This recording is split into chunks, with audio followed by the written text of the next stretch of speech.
विडंबना देखिए महोदय, जिस आईने में हमें विकास और विश्वास दोनों ही दिख रहा है, उसमें विपक्ष को कुछ नहीं दिख रहा। इनके विरोध पे एक मशहूर शायरी याद आता है, नाजो अंदाज से कहते हैं कि जीना होगा, जहर भी देते हैं तो कहते हैं पीना होगा, जब मैं पीता हूँ तो कहते हैं मरता ही नहीं, और जब मैं मरता हूँ तो कहते हैं कि जीना होगा। ये विपक्ष जो है अपने नाजो अंदाज में रोज झूठ, फरेब और अफवाह का जहर इस देश को पिलाने का प्रयास करती है, पर ये जानते ही नहीं है कि देश इनके नकारात्मक राजनीति को बहुत साल पहले ही इनकार कर दिया है। धन्यवाद सभापति महोदय, आपने वित्तीय वर्ष 2026-27 के फाइनेंस बिल पर हो रही महत्वपूर्ण चर्चा में भाग लेने का अवसर दिया। हम अपनी पार्टी लोक जनशक्ति पार्टी अपने नेता राष्ट्रीय अध्यक्ष श्री चिराग पासवान जी और समस्तीपुर की देवतुल्य जनता की ओर से इस वित्त विधेयक का समर्थन करते हैं। महोदय, एक बेहद सुखद और पवित्र संयोग है कि आज देश भर में नवरात्र का पावन पर्व मनाया जा रहा है, जिसमें हम माँ दुर्गा के 9 रूपों की आराधना करते हैं। और नारी शक्ति, ये सदन गवाह है कि नारी शक्ति का जो स्वर्णिम कालखंड है वो अभी हमारे देश में चल रहा है, जहां एक और सर्वोच्च संवैधानिक पद पर एक महिला विराजमान है जो इस देश की दिशा और दशा तय कर रही है, वहीं दूसरी ओर हमारी माननीय वित्त मंत्री निर्मला सीतारमण जी अपनी नीतियों से इस देश की नीयत को तय कर रही है।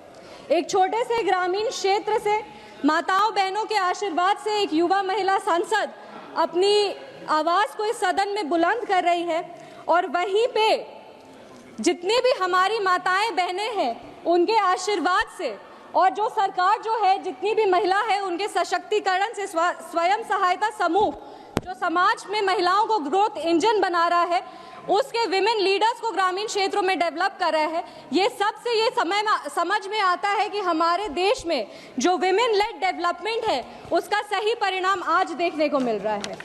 आचार्य चाणक्य ने अर्थशास्त्र में एक श्लोक लिखा था, प्रजा सुखे सुखम राज्य प्रजा नाम तु हिते हितम, आत्म प्रियम हितम राज्य प्रजा नाम तु हितम प्रियम।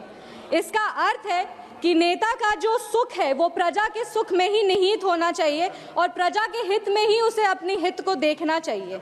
अगर इस श्लोक को आज इस देश में कोई सार्थक कर रहा है तो वो हमारे यशस्वी प्रधानमंत्री श्री नरेंद्र मोदी जी हैं, जो अपनी योजना से इस देश के गरीब, वंचित और शोषित समाज को मुख्य धारा से जोड़ने का काम कर रहे हैं।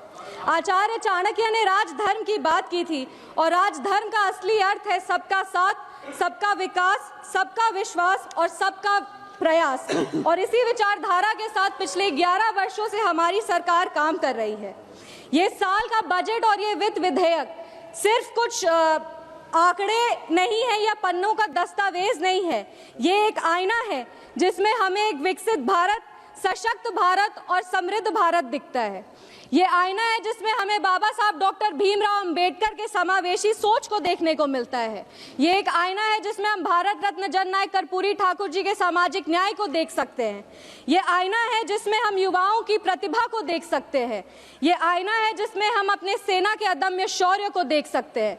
ये आईना है जिसमें हम सरकार की प्रतिबद्धता को देख सकते हैं, जो इतने जियोपॉलिटिकल तनाव के बावजूद भी हमारे देश की जो अर्थव्यवस्था है वो आज फास्टेस्ट ग्रोइंग इकोनॉमी है और अर्थव्यवस्था इतने टर्मोइल सिचुएशन में भी मजबूत है।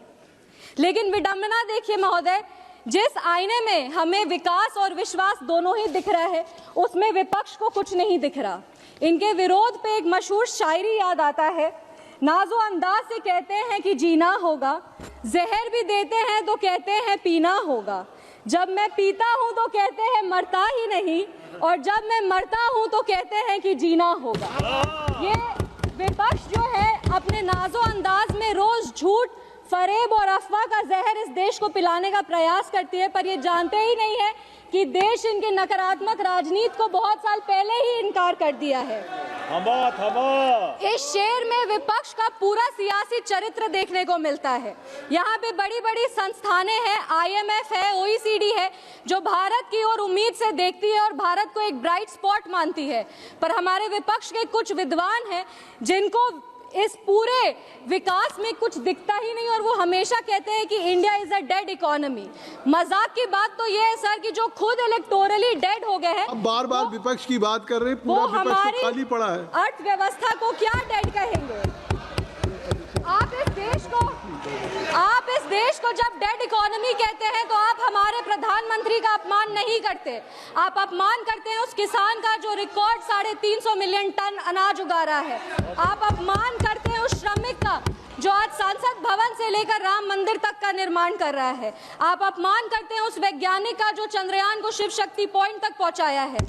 आप अपमान करते हैं उस स्टार्टअप फाउंडर का जो दुनिया भर में भारत की डंका बजा रहा है।